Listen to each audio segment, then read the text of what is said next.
10,880 pounds, a SunnyBrook 2-slide, big living room slide and bedroom slide rear kitchen, landed down here at A1 RV of Coldwater, Michigan. And I mean, almost 11,000 pounds. That is quite heavy for just a 2-slide fifth wheel of this size. But that's the thing, guys. I'm going to say this a couple times. It's a SunnyBrook. This coach has been around the block a couple times. It has outlived the average lifespan expectancy of most towable RVs. SunnyBrook did not mess around when they were building stuff. It's built well. It's built like a brick. And it's been used, but it's still here and it's still standing, and it ain't dead.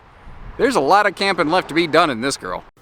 So I guess what I'm getting at, with this one, it's important to look at it through the filter of time. It's not flawless, but for, what is it, like an 03 or something like that? I'll double check that. But considering the model year, it's not in bad shape. And I tell you, these classic older rear kitchens, I got a real good bead what to look for. I've been doing this almost a dozen years now. The first thing I did, I walked in, I made a beeline straight for this rear wall. Because older rear kitchens were known for having some kind of leak on the rear wall. But that was solid. So I came over here, I said, okay, maybe they tricked me. How about this? Nope, solid. Everything's solid. I can't find where it's had structural issues. Now, it does appear to have had a refrigerator replacement at some point. The original, I'm going to guess this probably had a 10 cubic foot two-way gas electric fridge, had been replaced with a residential electric only swap out. And this RV was mostly left parked in one place, which with a fridge like that, I think is really the best application at this stage. But it's here. It's functional. And folks, I don't have the hard figure on me at the time I do this filming. A lot of people ask, why don't you put your prices in the videos? I don't have them when I'm doing this. I don't have those details yet.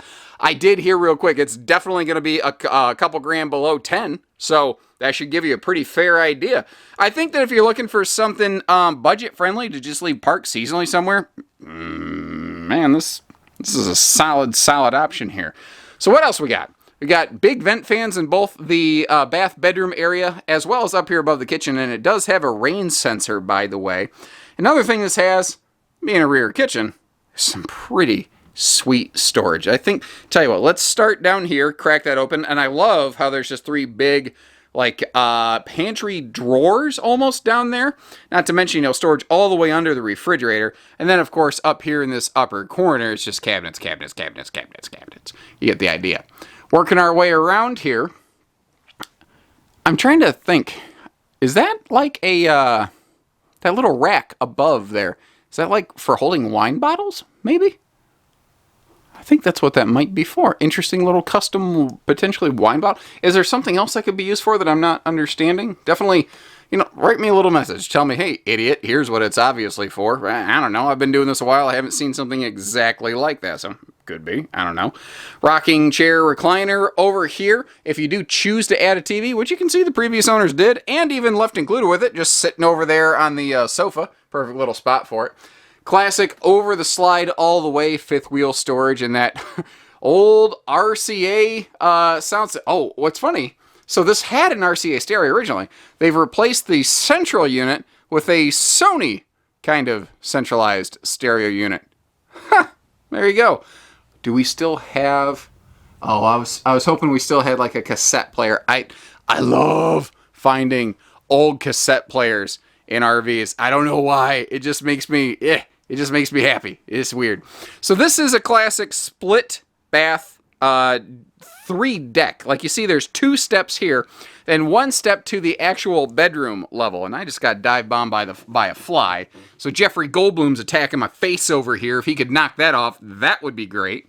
But back to the point, got ourselves a queen bed over here in the slide. Now, this was built with 1 air. It was only built 1 air capable, as far as I'm able to discern standing here. I don't see where a second air could be installed, but it's a smaller coach than some of the bigger things that you might find out there. I don't know that you necessarily need more than that, especially in this region. I get that if you're in Georgia, Arizona, yes, I fully understand you get much, much hotter climate patterns than we do here in the Midwest. And perhaps you'd be like, nope, I need a second air. Well, no sweat. I totally get that. But for folks around here, I think you're going to be just fine. That is a seamless one-piece molded sink. Huh, that's cool. Classic split bathroom, like I said, where you've got, like our friends in the UK across the pond would say, a water closet, effectively. I'm not severely well educated in my Anglophile sort of terms and nomenclature, but I believe that would be roughly correct. Now, in addition to that big front closet, you saw a huge dresser and more storage right here. And I think that's actually helping designate the difference between the bathroom and the bedroom. Not to mention the fact that if you do have a guest or you just want to sleep and feel a little more private, you have that slide across the entire camper accordion door wall thing there. And an absolutely massive, massive basement storage on this thing. It is side to front. And it's all one flat level. You know, it's a big drop frame on this thing. Now, what's interesting is this is like, I don't know, we call it like an N chassis almost. It's not even just a Z frame. It actually drops down behind the tires as well. And it has a little bit of outdoor basement storage. And that is one of the reasons I mentioned this is very heavy for something of this size and 2 slides. It's because, one, it's friggin' built. And 2, it has double drop frames. Means there's a ton of extra steel here, creating a ton of extra storage space. Slide awnings, doing some protection for us. I have not yet been on the roof. That will be the first adventure together when we go up there. Quick sweep around the back here. The sunlight not being friendly to us, but if you're looking at the ladder directly, let me try to get you a little closer. You see how it looks like it bows in a little bit. I think it might have had a light bump at some point, and I guess we'll see if it's still load bearing when I climb my fat dad bod up there. And, you know, guys, if you don't see the end of this video, you know I didn't make it.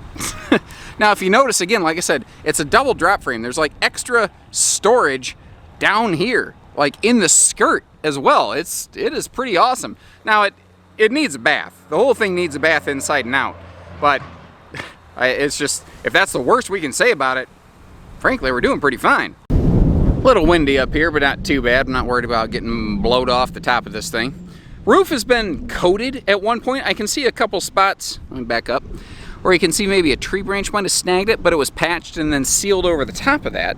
It looks like there's been a pretty heavy layer of seal coat applied everywhere up here. A couple of the fixtures, the shrouds, are looking a little aged, but again, that's just, it's not the scariest thing in the world for me considering the age of the RV. I would very likely have expected, would not have been surprised if I encountered much, much worse. This isn't bad. It does look like at some point there was like a Max Air vent cover somebody installed over here. It must have just given up the ghost over time. It's gone, but the standard original factory roof vent is there. Still looks pretty much good. Little nick in the front corner of it. It could be worse. I've walked all over this thing 2 or 3 times now. I've tried to feel around and listen, like spots where maybe water had gotten in the roof and the OSB got crispy. None of that. None of that. I don't think it's ever had a leak anywhere. I don't think it has. I think it's had a couple glitches, like right there, but obviously somebody took care of this thing.